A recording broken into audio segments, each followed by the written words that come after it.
Right, hello everyone. My name is Nicholas, backdown thrifter. I'm analyst on Amazon for profit, and what we're going to go through today is just give us a bit of an update in regards to what I'm doing. I want to get to the stage where every time I do come in a garage, I record something, and this is what we're going to be doing going through today. I've just this morning I've spent quite a lot of time as I was doing the video yesterday actually, and in fact I was actually talking about Awesome throughout the video. I got a message saying that by the way, we've got a query list because your VAT is due.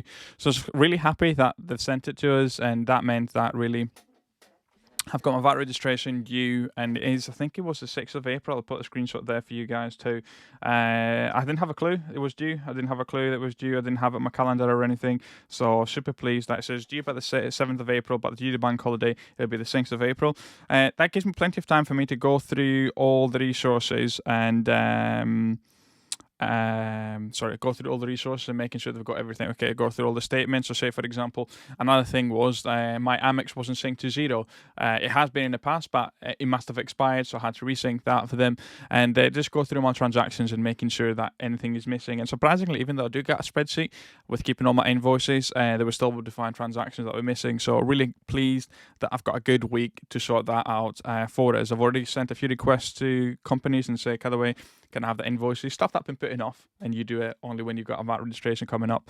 So yeah, that's what I did this morning. So I spent a good 2 hours. I've got 2 of the accounts sorted for 2 months. I've still got to do December, so it's going to be quite a busy one really for us. And what I did, other thing I actually did during this time is I made sure that I went and have a look at my sales really, and how much profit we've got as private labeling. Now, one massive thing really when it comes to private labeling is I've had my first product that arrived, and I wasn't quite satisfied with the condition of the product. I wasn't satisfied because it just didn't look as advertised, and that is something that I'm learning too, and making sure that in the future I'm talking about specifically on every single thing and every single item. I have opened a case, and Alibaba are discussing to me to give me a portion of the refund for that, because the product description was different, the images were different, not the video actually, not the images were different. So I got something different than what I originally paid for. So yeah, that's what's going to be happening is I'm fighting that case, and again, obviously in the next year we'll be able, hopefully be able to discuss that. But yeah, it just means that obviously the buying cost of the product is less because I'm getting a refund, but would I be able to sell the product for the price that I wanted to initially? So when it comes to private labeling, we're at minus 200 before. We're now at minus 134.71. I've got one item that, so what I do is every 2 weeks I go and actually check and see my real profit. So I do a combination of two things. First of all, I go on my Amazon advertising and put the advertisers, the section of the month. So say, for example, the last time I did it all the way up to the 9th of March. Now I've done it from the 10th of March all the way to the 23rd because it's today's date. And I figured out how much I've actually spent on ads on the 1, 2, 3, 4 different products that I've actually got at the moment in time. And also how much profit I've got. And it's quite easy to figure out the profit because all I've got to do is I go on Seller Toolkit, I go on the orders, I put the ACE in, and I can actually put the profit for a specific period of time. So that's very, very handy with Seller Toolkit. It's a lot of information there that I didn't know it existed. So when I was doing that the other day to work out the profit, you can actually see the changes too for the ASIN on the title. So there's a lot of information Seller Toolkit that I've not actually used yet.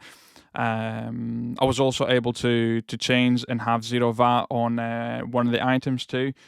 So really pleased with that. But as I said, I've got one product that is selling without advertising, yet not a crazy amount of profit, but still a good amount of profit.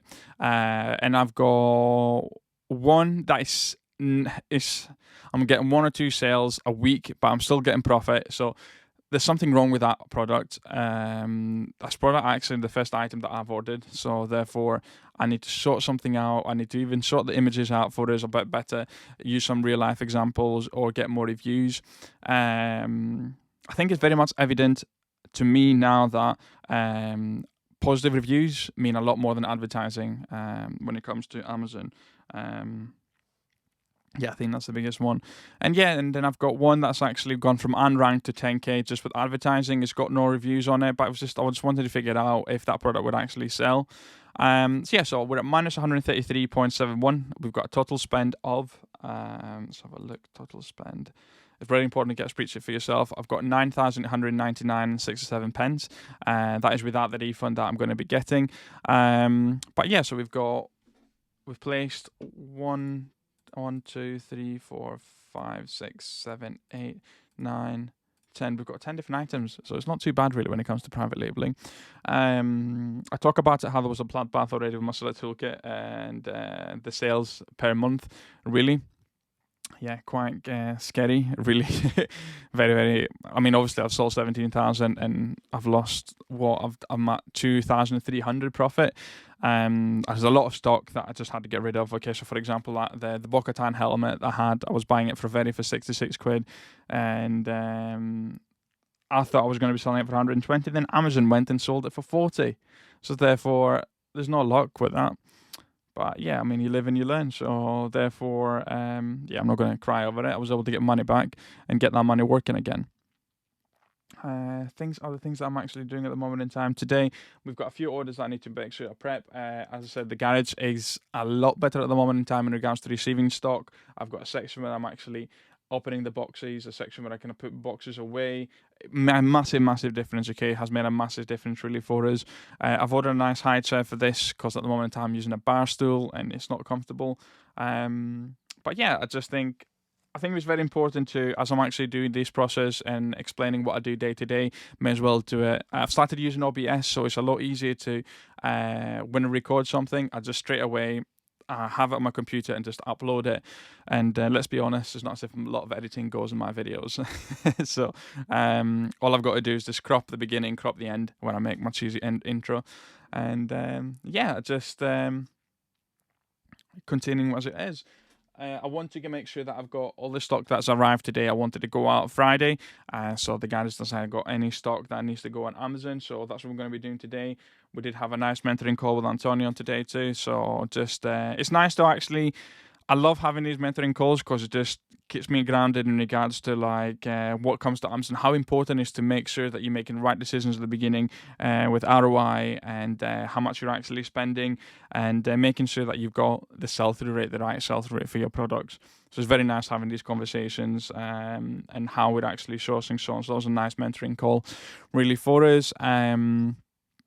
Anything else I've mentioned? I've mentioned also I've sorted Awesome this morning. They sorted with the accounting, and if anyone's interested in getting accounting, I've got the link below for 110 quid off. I was able to post a really nice deal this morning for my Lego group at 349 quid per month. Basically, I said to them, like, this is what's happening, that's a nice deal to actually buy on for Lego investment. And I'm quite pleased in regards to how everything's going.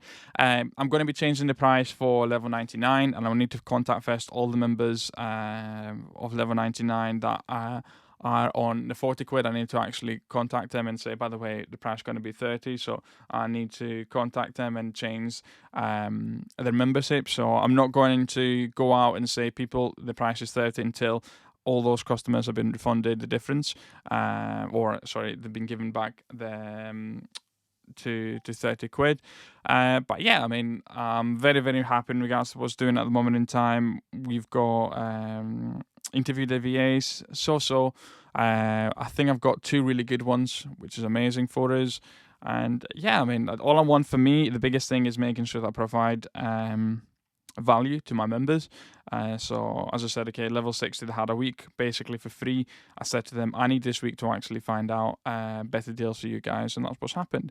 But yeah, so I just thought a quick call, really recording in regards to what's doing it, what's happening, and just trying to keep you up to date with everything I do.